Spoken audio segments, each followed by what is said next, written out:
Hey guys, Blake here with another video. So I've been having a lot of little issues in the fish room lately, so I've picked up a product that I'd like to talk a little bit about today. API Aquarium Salt. Let's jump straight into the video.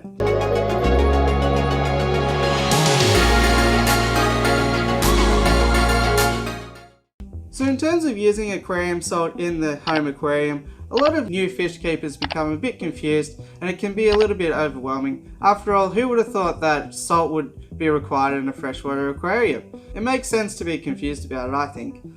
However, the use of aquarium salt can really assist in the gill function of fish, and just like in people, it helps to restore electrolytes. So opening up the box of aquarium salt, we can see that it's a large grain salt, so it's a great idea to get a cup of your aquarium water beforehand, dissolve the salt into it, and then pour the dissolved salty liquid into your aquarium. The reason that we decide to do this is because a curious fish might decide that the large grain of salt is a food source, and that can do damage to their internal organs if they decide to eat it.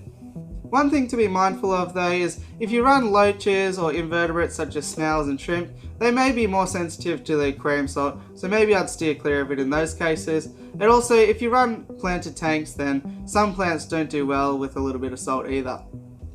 Aquarium salt is a really good all-round cure for fish, so if you're not quite sure what's going on, you haven't really diagnosed it yet, it can be helpful to give it a hit of the aquarium salt.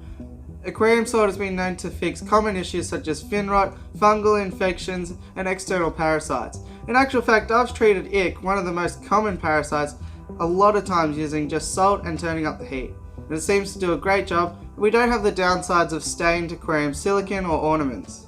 As well as being super cost effective, you'll have it for a really long time. You only use about 1 rounded tablespoon per 20 litres, so a box like this is going to last quite a while. Another potential area where people become unstuck is if you're going to do a second round of dosage, be mindful that the salt hasn't left your aquarium yet. The salt stays in the aquarium until it's removed via a water change. So the best course of action in that case is to remove 50% of the water and then only dose for the 50% that you're going to re-add. For example, if you had a 40 litre aquarium, you'd put 2 tablespoons in initially, and then when it comes time to do the second dose, you'd do a 50% water change, removing 20 litres, and then just adding 1 tablespoon for the 20 litres that you've added in.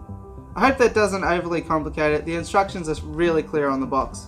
So now you might be sold on the idea of using salt in your aquarium, and your last question might be, why can't I go and just grab the normal table salt and throw that in there instead? Well, the reason for that is that normal table salt contains iodine, which can be really harmful in the home aquarium.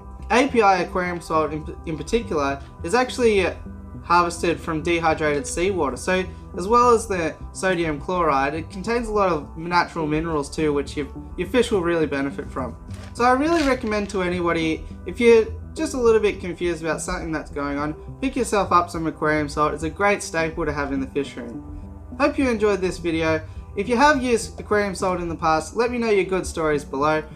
Other than that, please like, subscribe and all that fun stuff, and I'll catch you on the next one. Thanks for watching.